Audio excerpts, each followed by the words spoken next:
we are as a society, at least here in the United States and in North America, I think we're making good strides towards equality.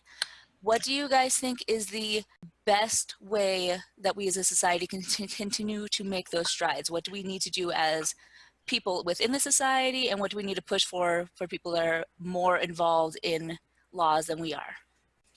For me, the only thing that I can do, besides, you know, calling your senators and all the things that they tell you to do, which, or activism, you know, going to rallies and whatnot. But I think for me, I tell myself, whether it's true or not, that my stories will affect people one person at a time, a ripple to a wave, all that stuff.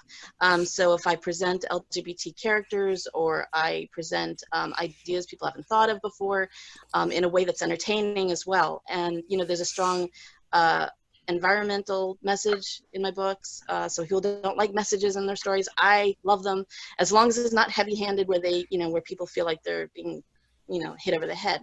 So, you know, for me, I feel like as a writer, as an artist, I do everything I can with my stories to influence the world in a positive way.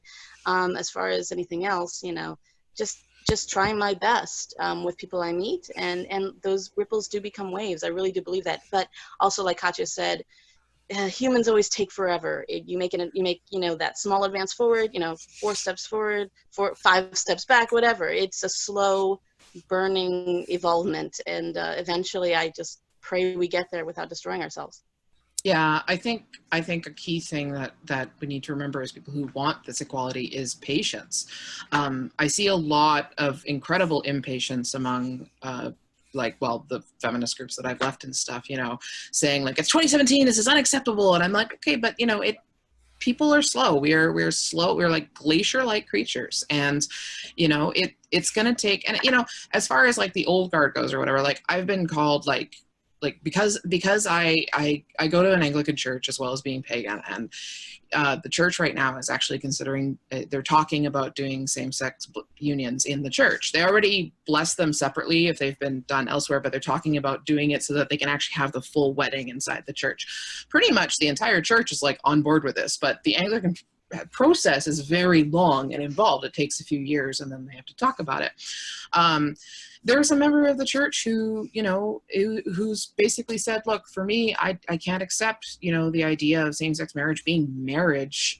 But, you know, if you guys decide this, I'm not going to leave the church over it. And he's been pretty clear about his opinion and stuff. Now, I still, when I go to service, I still do the whole Christ be with you or peace and love or whatever to him.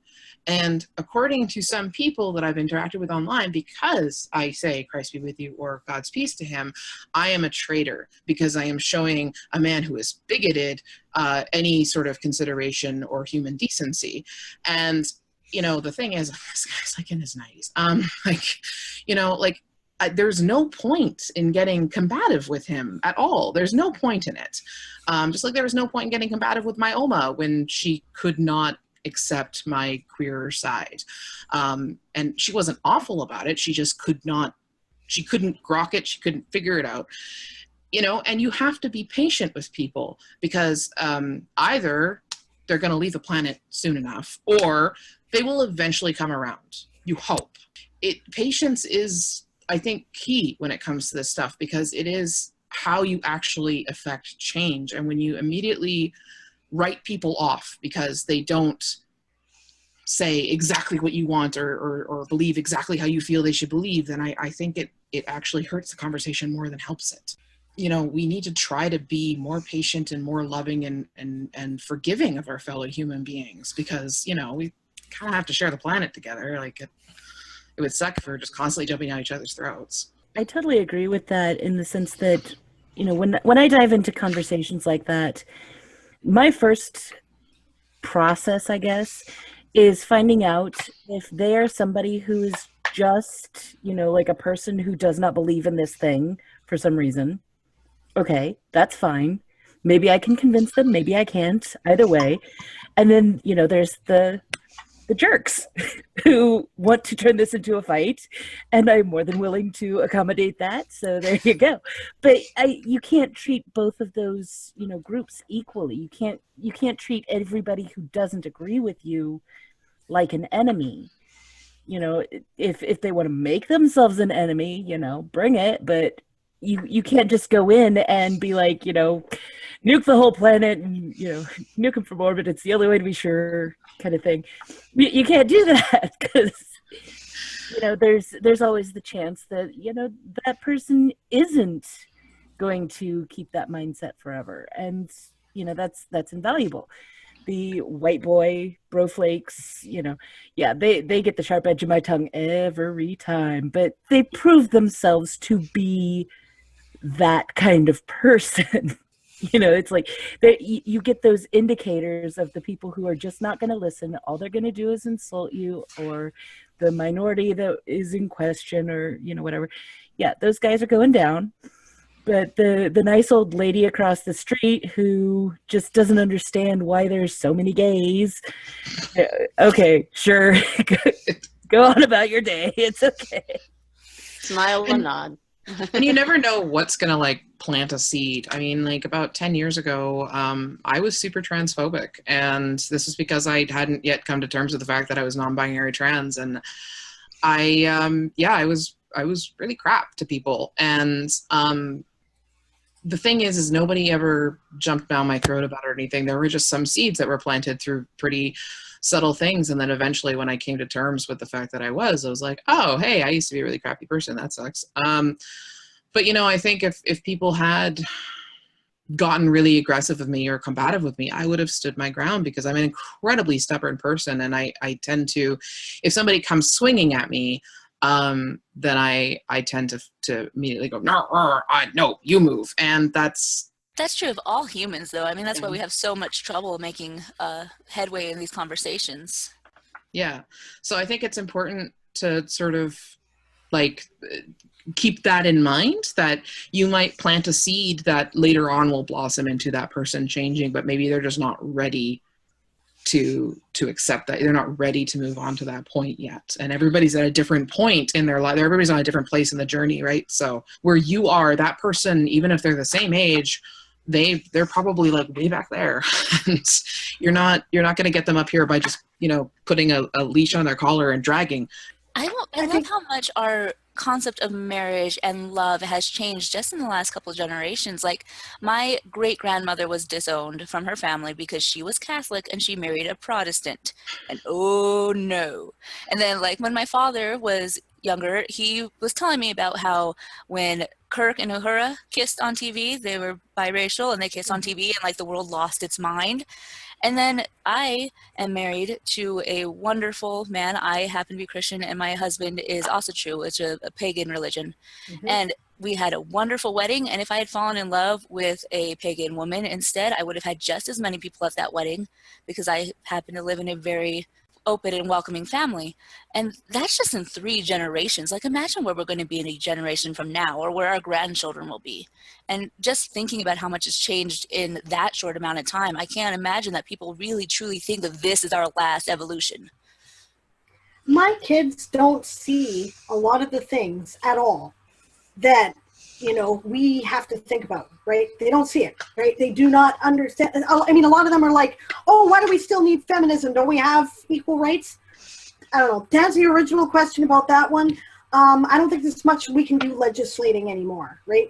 In most cases, we've pretty much done it. It's a matter of social convention now, right? It's well, hard I don't to know if that's true, because, I mean, as far as, like, equal pay for women, that's, like, constantly being shot down in Congress. So there's still tons of, like, work to do. Oh yeah, we can't let these people unlegislate things, which, and forgive me, perhaps my perspective is different. 2 of us are Canadian, right? So you know, I don't know what state you live in. I mean, what state you live in is different, right? It's more societal than legislative now. But my kids don't see a lot of these things. Like, they really don't think anything of their buddies being gay. They don't care. You know, it doesn't that gives me even so occur much to them. hope for the next generation. Like, the fact that that's going to continually happen, it's so hopeful. Right. Such a good thing. The best we can do is teach the next generation to be better than our generation was. That's a fact. Okay, and me, right, I was literally kicked out of a restaurant for kissing my girlfriend when I was 18, right? So, you know, there's a difference 20 years makes. you know, and we see more of this, right? I think, and that's why it's important for us to do what we do, for us to make representative fantasy, for us to show people doing things differently from what might be the norm, right? Because then people can think about it and people can go, you know, I don't understand why people have an issue with this because I read this book and this is fine. Like, you know. Show of hands, how many people write for young adults? Nobody? Not. It's hard for me because my character starts off, he's 14. People tend to think it's a coming of age story, but it's not young adult. There's sex, there's violence, there's mature stuff. So it's not for young adults, but yes, there is a young adult or two in them. Yeah, maybe new adult perhaps would be a better description. Yeah, okay. Yeah, mine's in about that range too. Older teens, new adult would be, you know. Like, I think teens could definitely read my other series. It's not. It's hard to present these ideas and want to present them to young adults. It's hard because these are issues that many parents would take issue with. I recommend 15 and up, you know. It's just, but you know, they'll grow up a bit and they'll read it. And I read stuff at 15 that I probably shouldn't have, you know. And that's the thing, is like, if the kids want to read it, they're gonna find a way to read it. Like when I was like, I don't know, like 8 or something, I was reading Anne McCaffrey's Freedom's Landing, which is not suitable for an 8-year-old at all. Oh my goodness.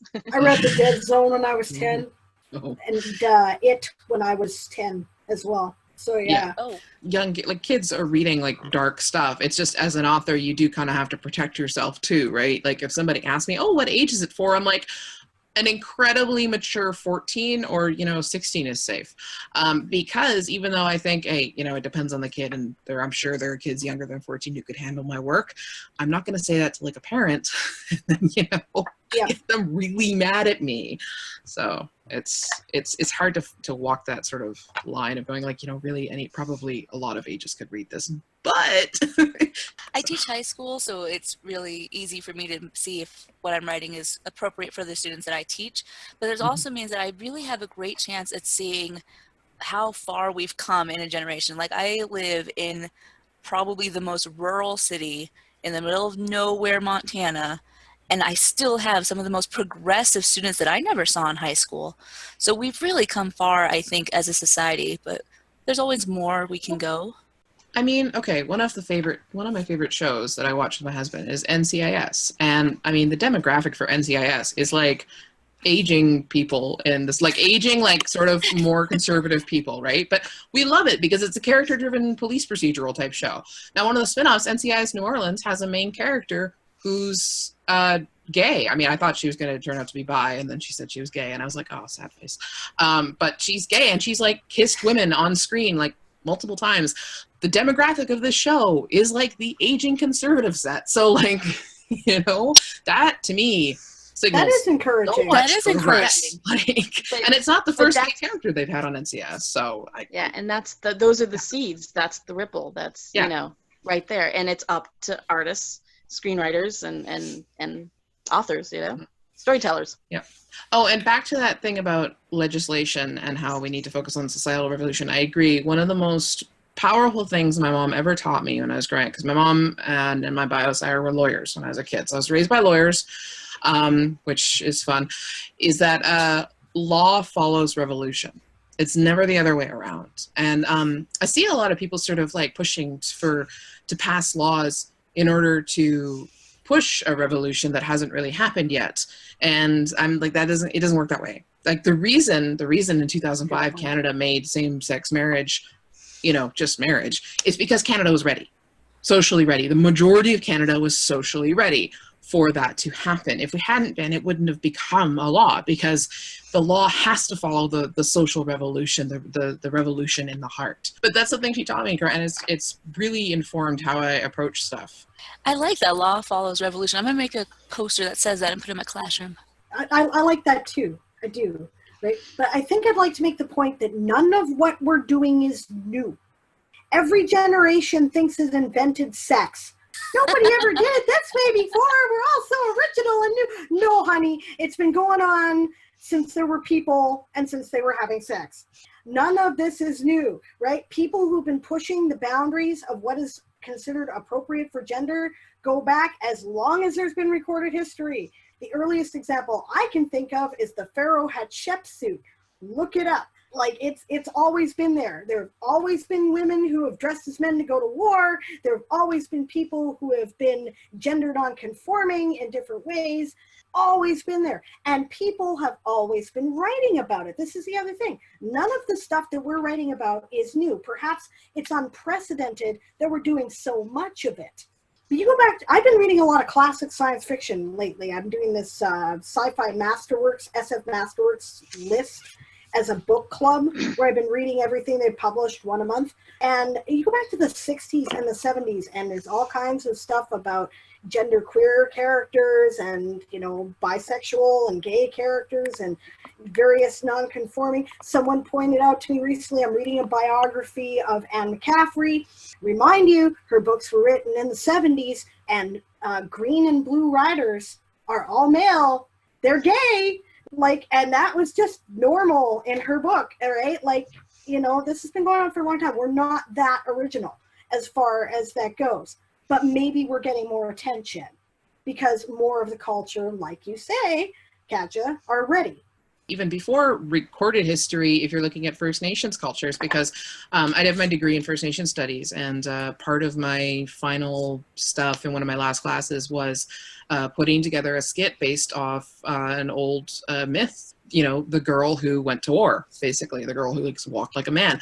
There's this basically a set of myths, and I think it's called, if I remember the title correctly, Gay, Bisexual, Lesbian, and Transgender Myths from the Arapaho to the Zuni.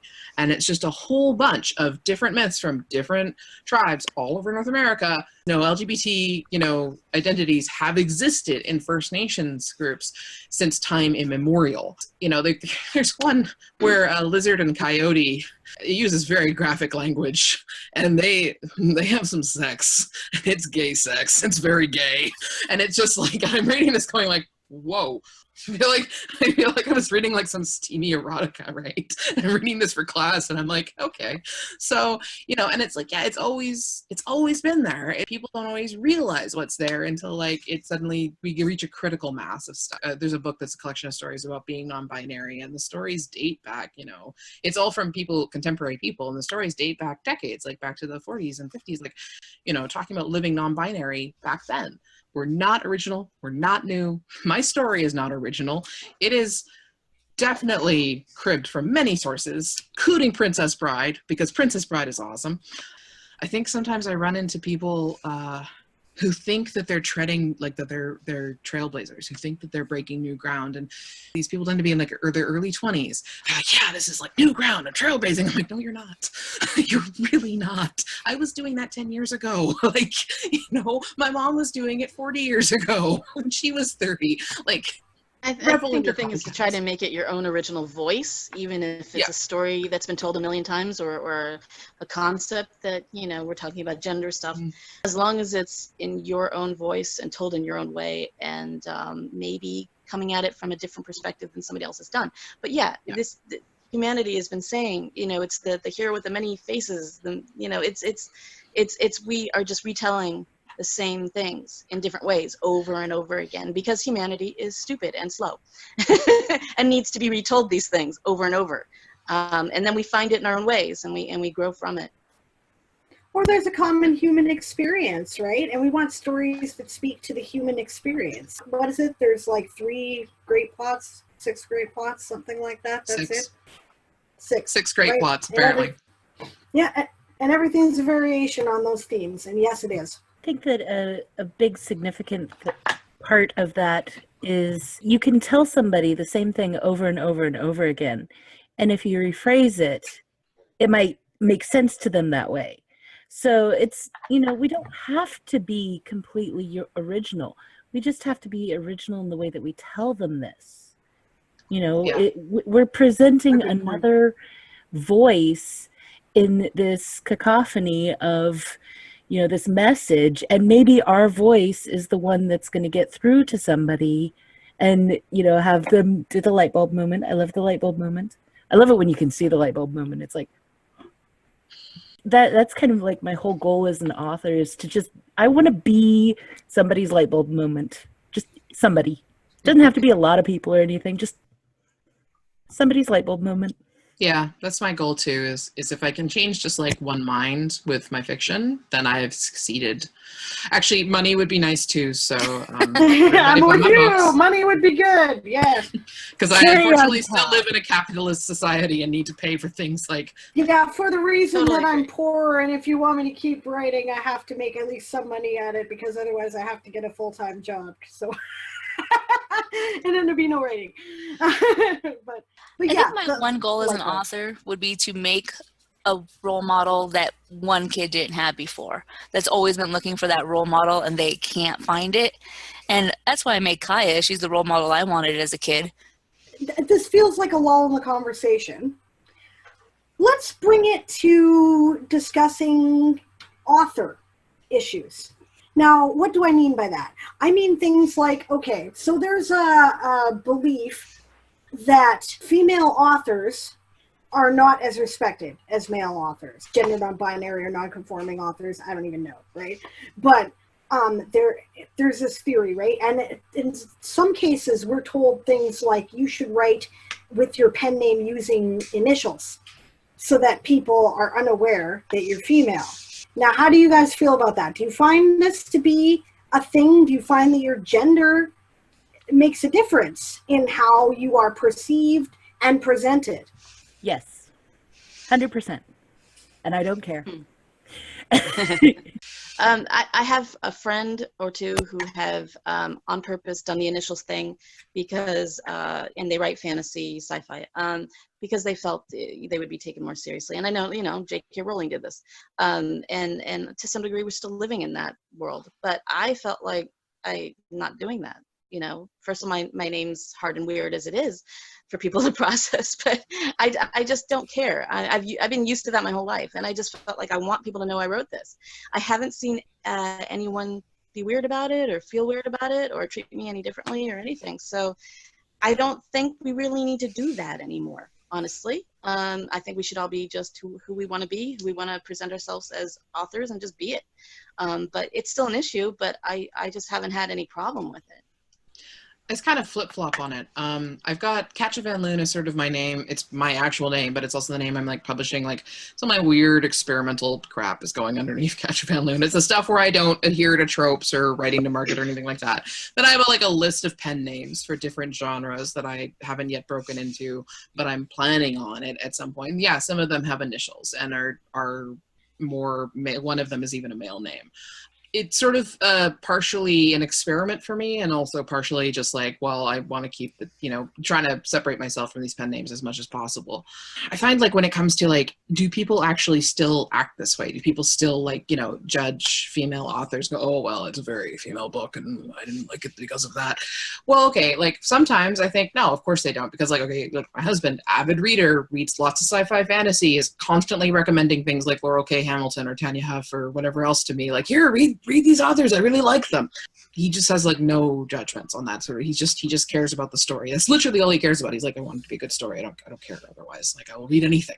So there's that. But then there's, in my other life, I sell kids books, and the kids books that I sell are from a company that really focuses on diversity, empathetic, compassionate citizens of the world. And I was doing an event, and these two kids came up, and they're looking at the books, and it was a brother and a sister. And the brother goes, do you have any books for boys? And I'm like, they're all for everybody, kid. And he's like, but they all have girls on the cover. And I'm like, well, your sister reads stuff with boys on the cover all the time, so why can't you read something with a girl on the cover? And she's like, yeah, brother. And it was like, you're going places, girl. But then like another time at an event, two adults came up, and one was like, do you have anything for a 1-year-old boy? Like, she really emphasized boy, and I'm like, he's one. At that point, it doesn't matter, but okay, here are our baby books. And she's looking through all like the rhymes books or whatever, and she's like, oh, I really like this bedtime rhymes one, but I don't know, there's purple on the cover, and I'm worried it might emasculate him. I'm just sitting there going, are you from this planet? Like, I mean, like, you're an alien, right? Like from outer space. Not Like, purple. that can't be. Purple's gonna emasculate. What? Are you kidding? They walked off, and then like later her mom came back and bought the book with this sort of look on her face, like, oh god. Like, and it was just like, it was so surreal for me. So there's definitely, this attitude still exists. This attitude that like, oh, well, we can't have boys read anything that's written by a woman because it might magically turn them female. Like, right? But they're just like, it's so weird that people get so weird about this stuff. And it's just like, it's just a book. It doesn't bite unless it's Hagrid's Monster Book of Monsters. And I've seen people say that like J.K. Rowling would not have had the same success with that book if Harry had been a female main character. And I tend to think she's right. Like the people who would say that are right. Like, yeah, no, I don't think she would have had the same. But here we are. That might be true, but here we are in the age of like Star Wars is now being, you know, helmed by a girl. Rey is Rey is popular. And I think boys even look up to her. I mean, and of course there's boy characters there too, represented.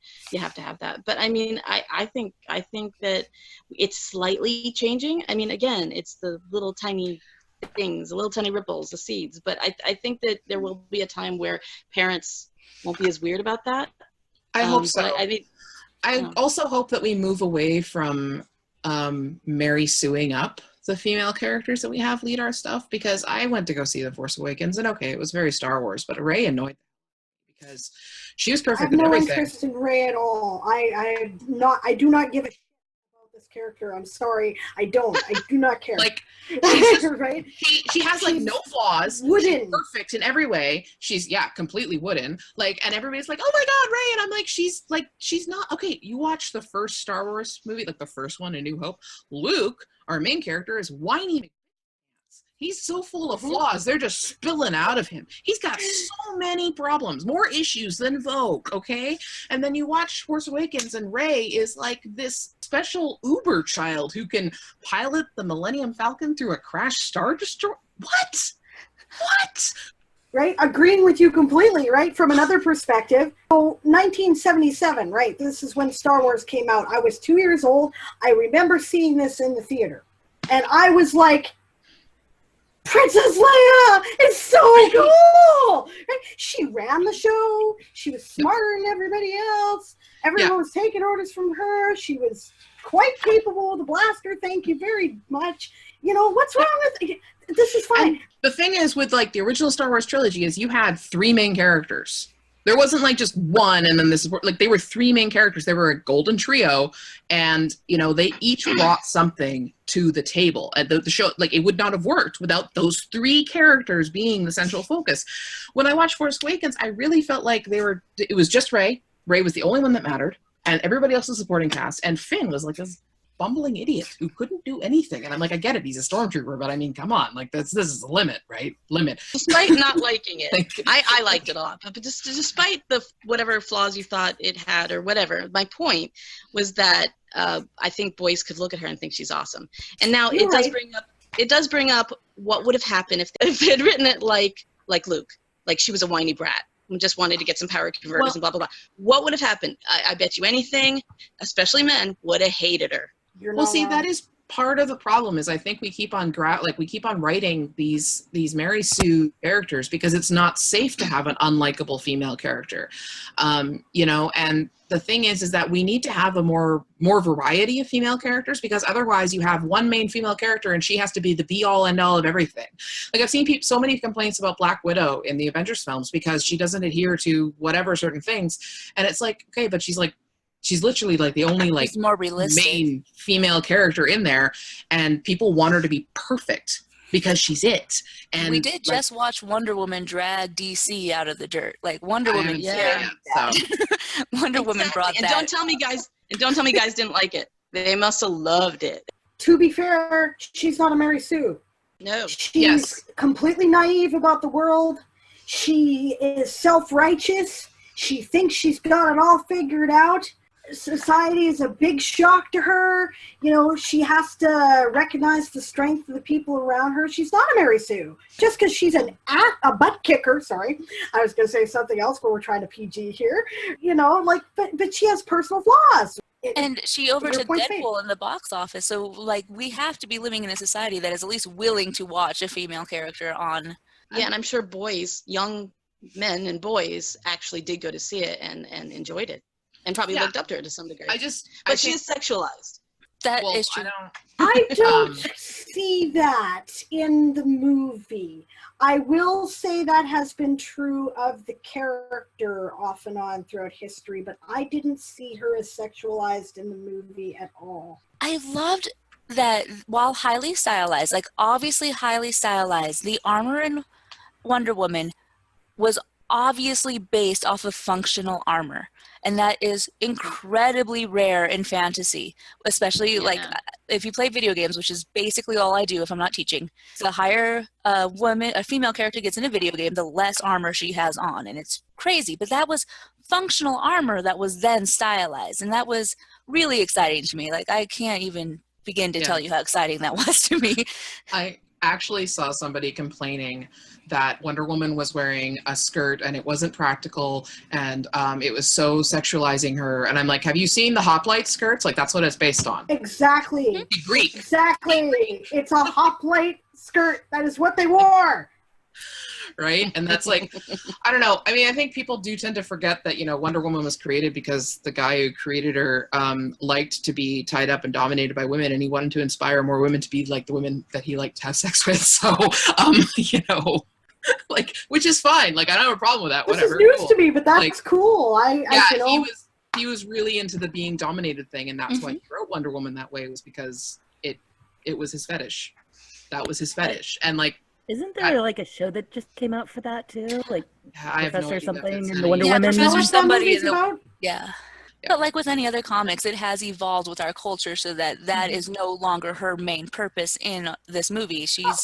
But it is really good to know the background of any sort of anything. Yeah. It's mostly interesting to see how our culture evolves, and you can do that by looking at our media.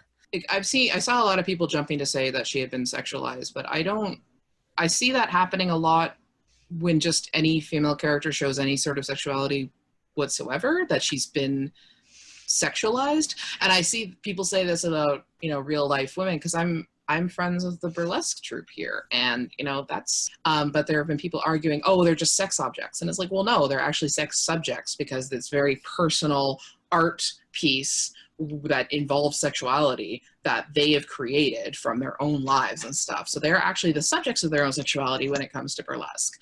You totally hit on another soapbox issue for me, another chip on my shoulder. There's this unholy marriage between a certain brand, again, of second wave feminism, right, and this right-wing repression of women's sexuality. Listen, if we're going to have equality, we have to have sexual equality too. We have to have the right to express ourselves sexually, how we choose, when we want to. Don't shame other women for wearing makeup or not wearing makeup, for wearing dresses or not wearing dresses, for being prudish in your mind or being sexually overt. Just don't shame other women for being comfortable for who they are. And that's something that's very, very, very big in so many different aspects of feminism and in womanism, is women shaming other women because they're not the exact woman they want them to be. That was a huge part of why I left, was because a lot of mainstream feminism had adopted this stuff, and especially the feminism that I was specifically associated with, which was geek and gamer feminism. There is a huge strain of sex negative, like repressive, puritanical, basically you're siding with the religious right on this, so good job there. They're even kind of like, oh, well, violent, video games promote misogyny against women. What? No, like that art is a mirror to culture. If there's misogyny in a video game, it's because there's misogyny in the real world. Like, hello. And it's the same refrain as they were doing in the 90s of, oh, violent video games cause violent people. No, violent people are more attracted to violent video games.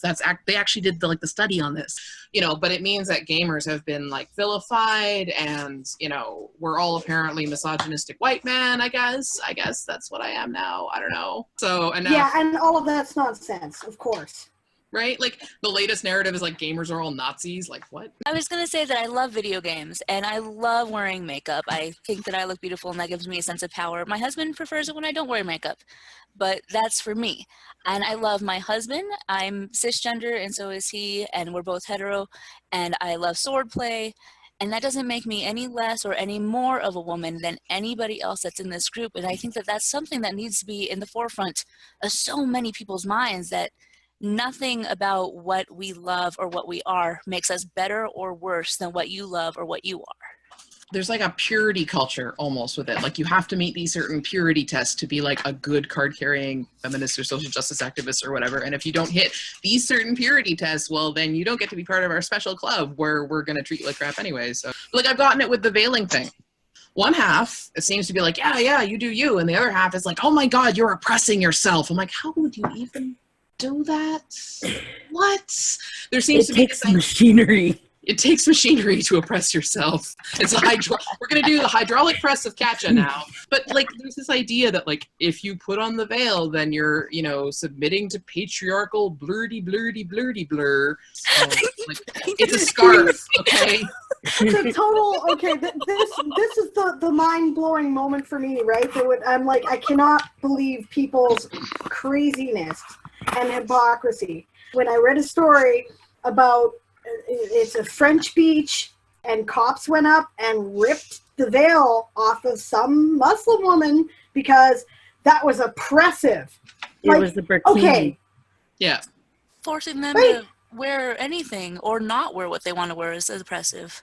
Yeah. You know what? The oppression Wear is whatever you want for whatever reason you want. If you cannot respect a woman's will, you know, like, okay, yes, you know, the symbolism of burqa may be something that you don't personally agree with. I can see problematic elements, but it's not my right or my responsibility, you know, and the audacity, if I were to say, oh no, you're not allowed to wear that. I'll feel the same way if I decide, okay, say I want to go downtown in this shirt, okay? In some countries, this would get me arrested for being lewd. Who are you to tell me what I can wear? The thing is, you know, anytime you can have a news story that essentially distills down to men strip a woman in public, that you should be stepping back and going, what the heck? Yeah. Oh no. And I've seen so many defenses of that, and defenses of things like the burqa ban. And I'm like, well, okay, here's the thing. Here's the thing you have to remember with regard to people who say, oh, we got to do the burqa ban because, you know, there are, like, even if you're saying that there are women who choose to wear it, there are also women who are stuck in abusive situations where they're forced to wear it. I'm like, okay, so you're going to ban the burqa from public spaces, which means those women who are in those oppressive, abusive family situations are now no longer able to leave the house. Because you just banned the burqa from public spaces, so now they can't go anywhere at all because they're stuck in those situations. Like, you didn't fix anything, you made it worse. Like, by the same logic, we should be like banning Coors Light because, you know, how many abusive women are stuck in a house with an alcoholic husband or something like that? Actually, that was a huge... That logic just does not follow. The temperance movement in the late 1800s had a lot of, like, proto-feminists as part, because they were like, alcohol is the demon drug that causes, you know, husbands to abuse their wives. And they were like anti-domestic violence. And the ladies' temperance union was all about banning alcohol because it was seen as a cause of domestic violence. It is definitely a factor in a lot of cases, but like, it's also like banning it obviously doesn't work. We saw that from, you know, the prohibition thing. So much of the animosity we have towards other people is because while they're trying to do good, while they truly are trying to help other people, so much people think that the only way to do that is to force what they consider correct onto others. And the road to hell is often paved with good intentions, but you're still forcing an ideal onto somebody else, and that's never going to work. That will always be met with a brick wall. That's right. If you guys are okay with it, I'm going to kind of steer into another gender issues topic. Yeah, steer away for it. About 6 months ago, I went to a writers' conference, and one of the speakers was a very well-known guy who does screenwriting for Hollywood and stuff like that. And, you know, just as a lark, because I get these bugs up my butt when I go to these conferences, and I'm like, I'm going to sell my book to everybody. So I went up and talked to him about, you know, the idea of turning the Runespells series into a movie, and, you know, just like, let's toss this around and see what he says. And the first thing he said was, is your main character a female, and does she end up in a relationship? And I said yes and no. Well, then I can't sell that. Wow. What? Women will only go to movies if the woman ends up in a relationship. And I went, what? Okay, first of all, you're a guy telling this to a woman who is saying, All of us just shook our heads, which means that Right? This is obviously not a representation that we can say Right? is true from here. And the thing is, the reasoning he gave for it was that women as characters cannot be seen as sympathetic unless they have a relationship that people can relate to. I was like, well, she's a mother and she has friends. Oh no, that's not good enough. I was just like, are you kidding me? And he's like, he was very, very honest about it. He was like, this is what Hollywood says, and I back it up, fully. And I'm just sitting there going, then I don't want to sell my book to Hollywood because y'all Most are of Hollywood idiots. still can't pass the Bechdel test. Right? Yeah. Do you guys know the Bechdel test? Bechdel Wallace test, actually. Oh, we do. Oh, that's right. But please explain, just in case somebody is watching this panel who does not know. Go ahead. The Bechdel Wallace test is that you have two female characters.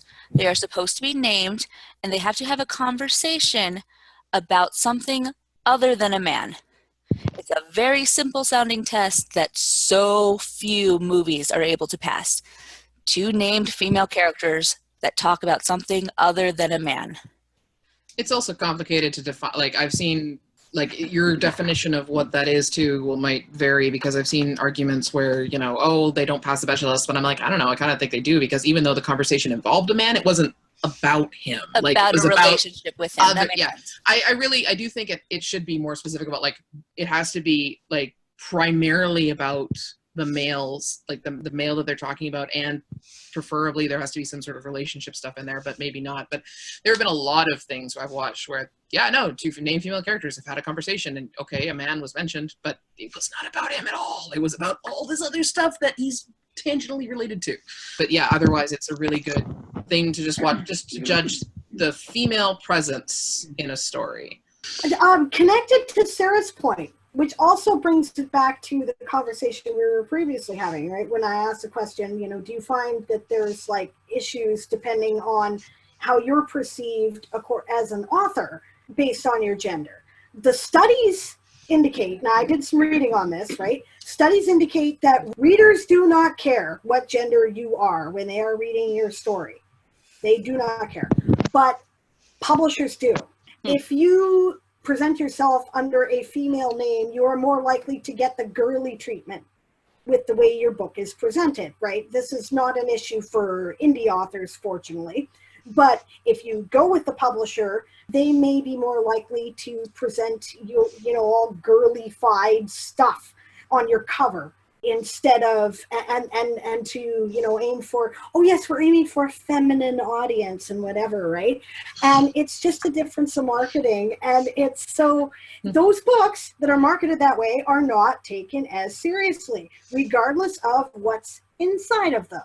So it's really the publisher's minds we have to change. Like Sarah's saying, like you pointed out actually to Honey, we're all sitting here, we're going, no, we don't care if the woman's in a relationship, dude. We don't care.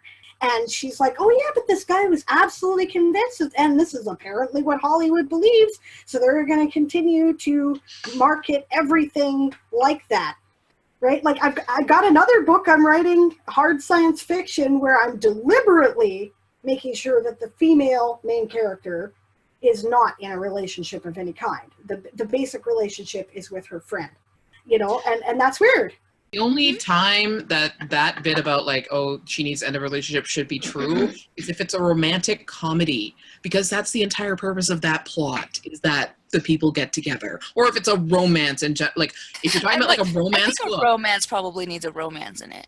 Yeah, it definitely does. Like if you stray from like the plot rules of romance readers will eat you alive. It has to have a happily ever after. They have to end up together, and it has to be a happily ever after, and the plot has to be a romance. But outside of those genres, it really, no, why?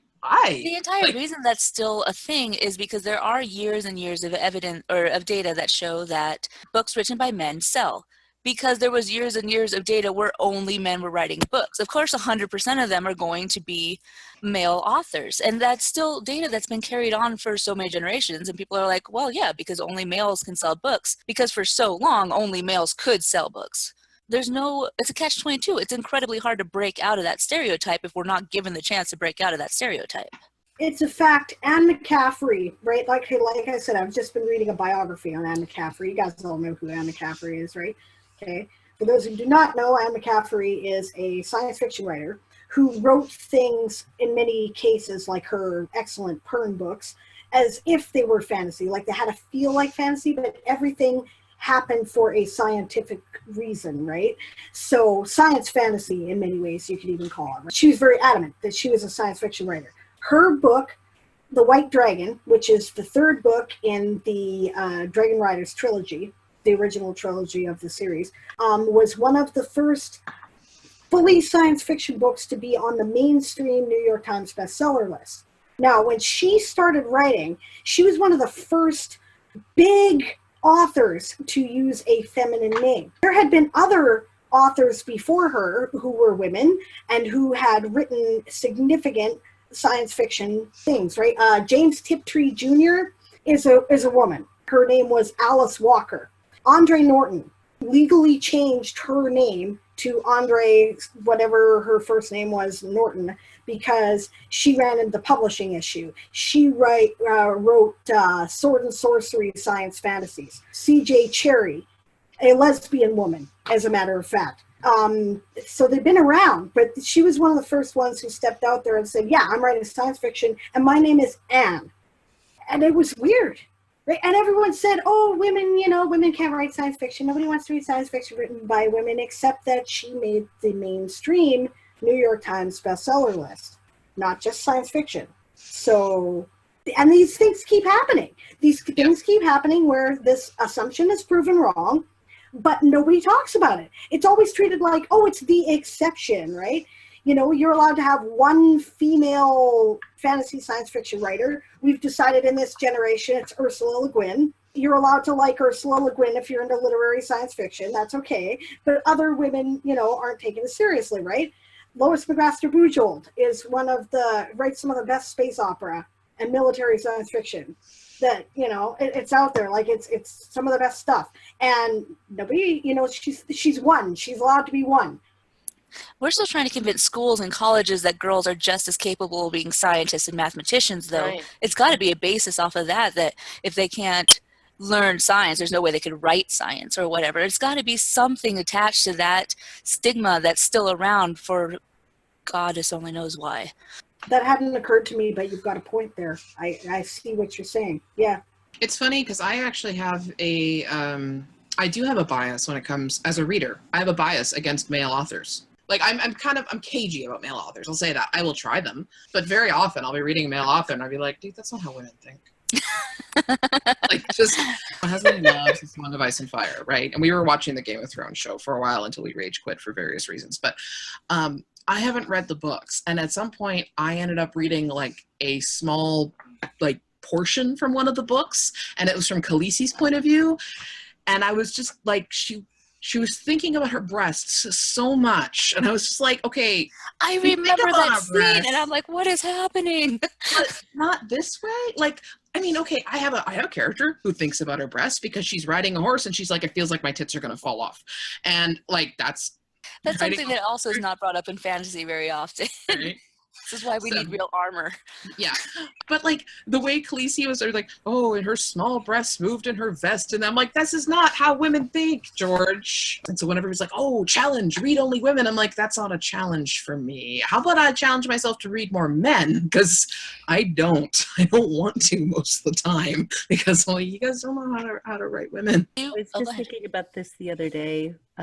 I was taking a bath and I called my husband and I was like, my boobs float. And he's like, yeah. And I'm like, I'm almost 40 and I just realized that my boobs are buoyant. Apparently I don't think about my breasts that often. But when you do, that's how you think about it. It's more like we're not thinking about like, oh, well, they're so small and they're not like it's not part of our everyday just thoughts when we're going through our lives. I think it depends on the character. If that character is very into fashion, if that character is very obsessed with how they look for whatever psychological reasons, they will do that. And that would be realistic. If it isn't, like I have a warrior character named Reese. She is strong. She is fierce. She knows herself. She loves her body. She uses it to manipulate people. This is part of who she is. But But if it's another character where I have another character who just does not think about those kind of things at all, it just wouldn't make any sense to have her obsessed with her body. You know, it just depends on that point of view and that character. I think most men would have a hard time understanding the female point of view, but I'm sure there are some out there. Just as detrimental to say that a man can't write a woman as well as saying that we can't write a man's point of view. And that's been such a big problem in women being able to publish. It's not that I think they can't. It's just that I think, like, in my experience, they just haven't freaking bothered to try. Like, it seems like, you know, like, you're just reading, you're like, do you know any women? And I think they're perfectly capable, because there are male authors that I read that I'm like, yeah, this guy writes a good woman. But, like, you know, it's just so common that I'm just like, you phoned it in. You didn't even phone it in. You texted it in, man. But are they doing it because they really don't know any better and they haven't really conversed with many women, or is it to appease that producer type or publisher? I see what you're saying there. I don't know. For me, my theory was that it comes back to privilege. If you're a man and you're writing to appease male publishers and people with these assumptions, you don't have to think about it, right? And if you're a woman and you're trying to write a male character, you have to think about it, because otherwise people are going to be all over you. They are not forced to think about it in the same way.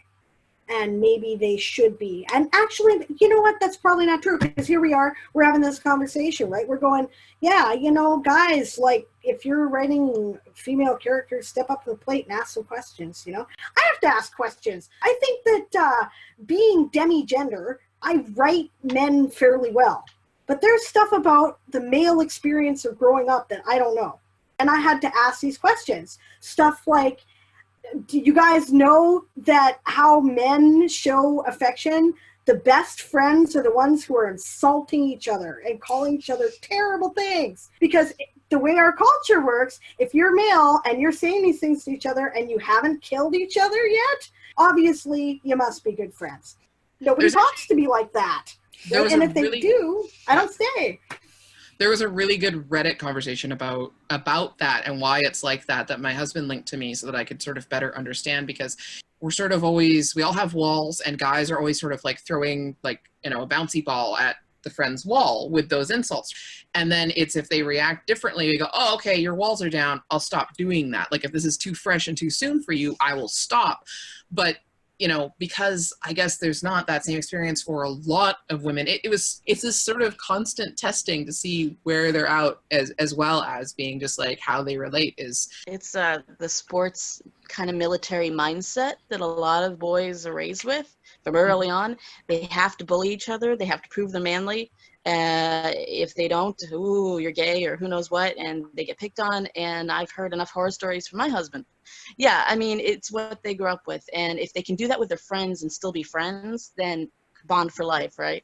And it's definitely a thing, you know, in the military or other professions like that too. And that's actually something that, because a lot of my characters in my book are military members, I constantly have Yarrow, like, you know, basically just sort of insulting her friends and stuff. And there's also a lot of gallows humor, because when you're in life and death situations, the filters sort of drop, and you make jokes about things like horrific ways to die, because, well, you might die that way tomorrow, so may as well joke about it.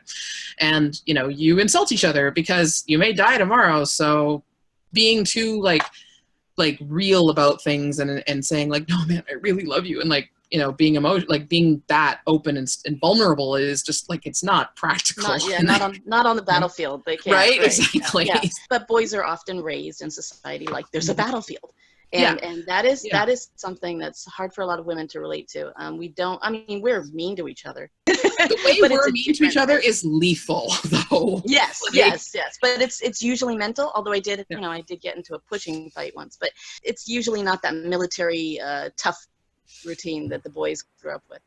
I found that when it comes to like mean girl things, like I would so much rather have a guy be an asshole to me, because she will find that psychological weakness and then she will knife through it. And it's like, it's insane how like mean and like awful and like lethal like women can be when they decide, oh, you know, it's almost like when a guy like treats me awfully or whatever, I'm just like, yeah, well, I guess that's part of it. But then when a woman does it, it's like a betrayal. So there's a difference in male and female behavior. That see, because okay, there's other things, right? Like, okay, I had a weird upbringing.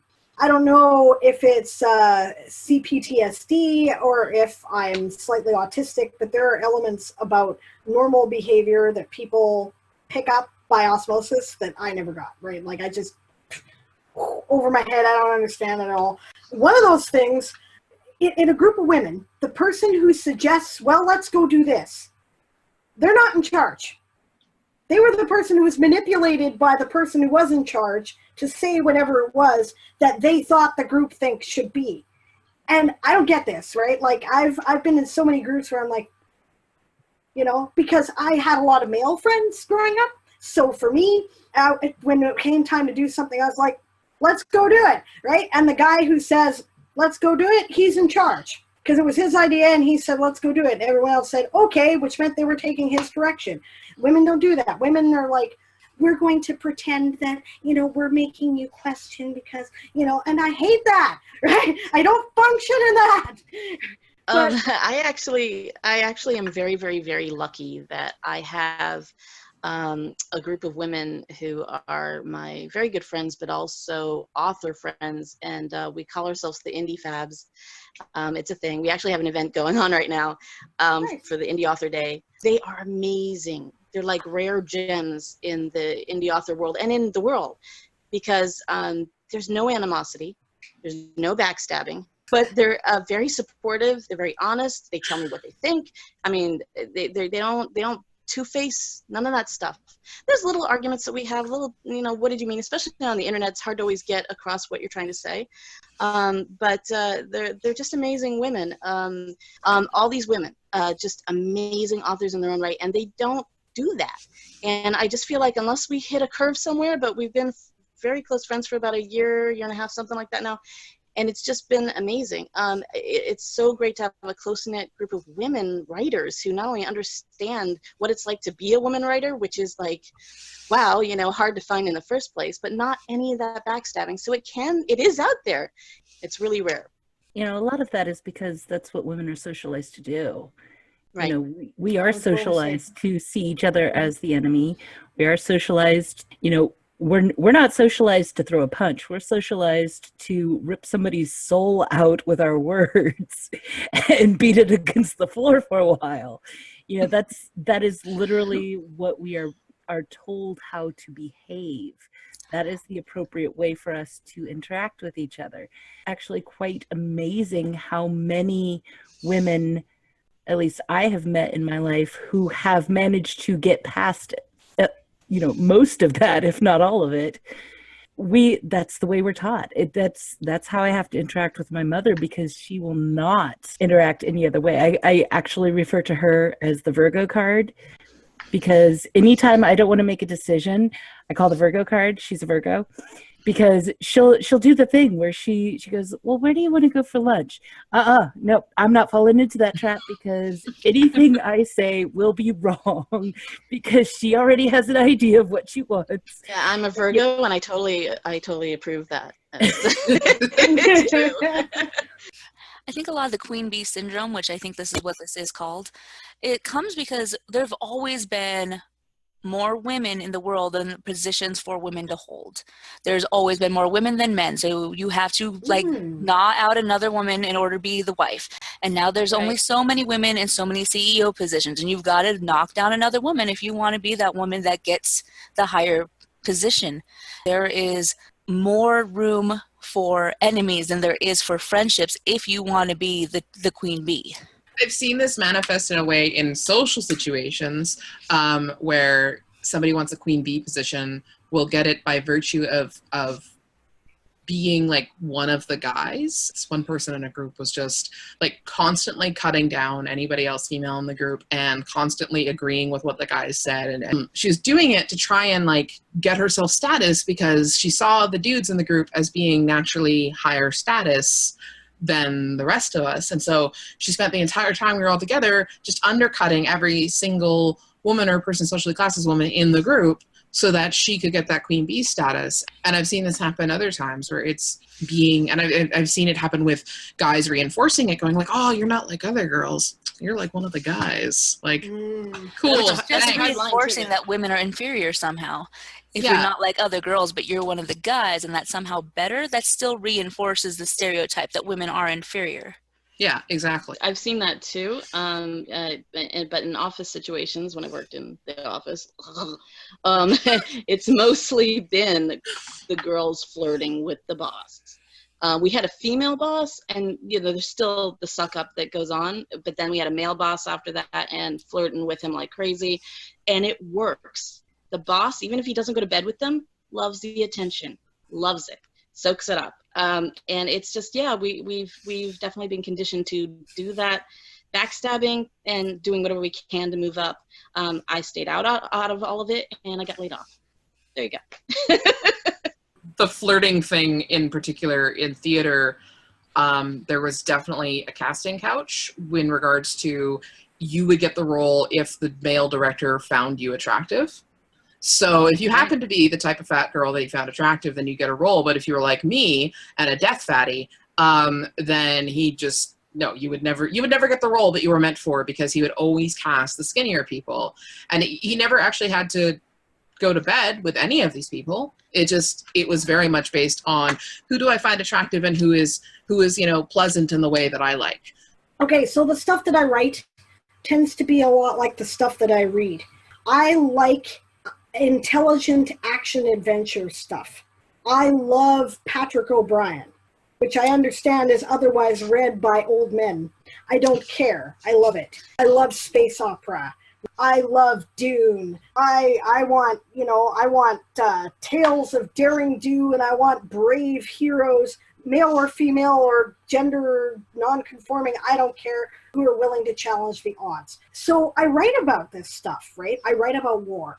I write about science. I write about the long-term implications of fantasy tropes and how they might actually play out if they were real things. I write about that stuff. And I think about it a lot. I also happen to be reasonably bright. I tend to run into problems with what is now commonly known, and I hate the word, but it's commonly known as mansplaining. I run into this all the time. I run into people, often men, in areas where, like, I'm a role-playing gamer, right? I've been a role-playing gamer for a very long time. I've been seriously involved. I've written for official websites. I've done some stuff in that area, right? And you run into these guys who are absolutely convinced, oh, you have breasts, you can't possibly know anything about war. And then they sit there and try to explain this stuff to me, and I'm like, okay, have you read this book? No. Have you read that book? No. Have you studied the history of this? No. Okay, then shut up, because you know nothing. Do you guys have this problem? Like, do you run into this? Is it just me? I think people do. Like, I kind of hate the term mansplaining because it's been completely overused, and I've seen it used to refer to just when a man literally says anything, and I'm like, okay. Yes, and it's prejudiced, and I don't like it for that reason. It has to be like because not all men do this. Well, no, if you read the original essay started the phrase being coined by Rebecca Solnit, it actually sort of is very a specific term that refers to when a man assumes that you can't possibly be an expert in a specific thing that he considers himself an expert in. And the whole thing was based off this encounter where she was talking to someone and he goes, oh, have you read this article and blah, blah, blah, or this book or whatever? And she's like, yeah, I wrote it. He's assuming that she could not possibly have known about this new article that just came out that he just found so insightful. She's like, yeah, it's mine. And that specifically is what that is. But I've also seen it refer, like I saw a scene where a dude is explaining something about the modern world to Diana and Wonder Woman because, she's from this isolated Amazonian island and doesn't know anything about the modern world. And like, oh, it's mansplaining. I'm like, I think it was just a character explaining about the modern world. She literally doesn't know. That she literally is like, has just encounters. Like, it's like if you went on a tour and the tour guide was male, like, oh, mansplaining about this in the city. Like, that's not what it means, It happens, but I think also it's not the exclusive purview of men. Anybody of any gender can do that whole like, oh, let me tell you about this thing. Actually, my degree is in this. We need a better word for it. Maybe just splaining. Like just Just splaining. Lucy, let me explain you something. Where are we at? Like, are we feeling like we're near the end of the discussion, or this isn't a discussion that will ever actually end. No, like, we can that's continue the talking thing, about right? this for weeks. No, I just feel like we talked about so much, and We have and covered it a was lot of really, bases. Yeah, really enlightening and awesome. I mean, like, there's so much more to discuss, but I think we've discussed at least briefly everything that I wanted to mention. We did end up going off on a lot of cultural tangents, but, you know, I don't think that's a bad thing. Obviously, like we said, it's relevant. The reason why this issue matters to us is because it matters in the culture, right, that we're experiencing. So the two are not separate. Your stories are never separate from your culture. If there's anybody watching this and you have opinions Yes. that we didn't cover, please bring it up in the comments on one of our booth posts or anywhere you can, and we'd like to hear what you have to say. You know, there's so many different points of view that we could be covering that we don't have that point of view. In some cases, okay, for me, I realized as I was talking that I have a lot more hostility in some areas than I thought that I did. Right? I noticed that a lot too on this conversation in general. I don't think any of us meant to do that. Like, I'm not even angry at the culture. I think I'm just kind of going, hey, what about us over here? You know, that's really what I mean to do. But when you've been kind of, you know, shut up for a long time or you feel like it, then you tend to get loud about, no, I want to be heard now. Right? That's kind of where I'm coming from. That's why I've got cis men in my stories, and I love my male characters. Like, I mean, they're amazing characters, and obviously I love men because, you know, I married one. If it's just you run into the not great ones, and you're like so you know. There are cisgendered men or anybody that has a point of view about gender roles or of any of what we've been talking about. They definitely should get involved in the conversation. Okay, well, I've had a lot of fun with this, and I'd really like to thank you all for joining me tonight. I'm human and I have flaws, but I have lots of good qualities. It's complicated. Tonight, especially those of you who are joining me late, and, you know, and thank you for contributing your thoughts and your ideas. And yeah, I encourage anybody who is watching this to join in the conversation. Give us heck if we deserve it. You know, go, yeah, me too, if you think that. Check out our booths, check out our author pages, check out the video link. There'll be more. The Virtual FantasyCon is going on all week, right? So there'll be lots of different people to check out. We're all obviously great people, and you're going to want to see what else we're doing. And you're totally right there. Yeah. I'm mediocre. I'm a mediocre person. Sounds great, guys. Thanks a lot. Yeah, it was a lot of fun. Thanks guys. Dan. It was great. It was nice meeting all of you. Yeah, nice meeting you all too. You too. I hope we stay in touch. See you later.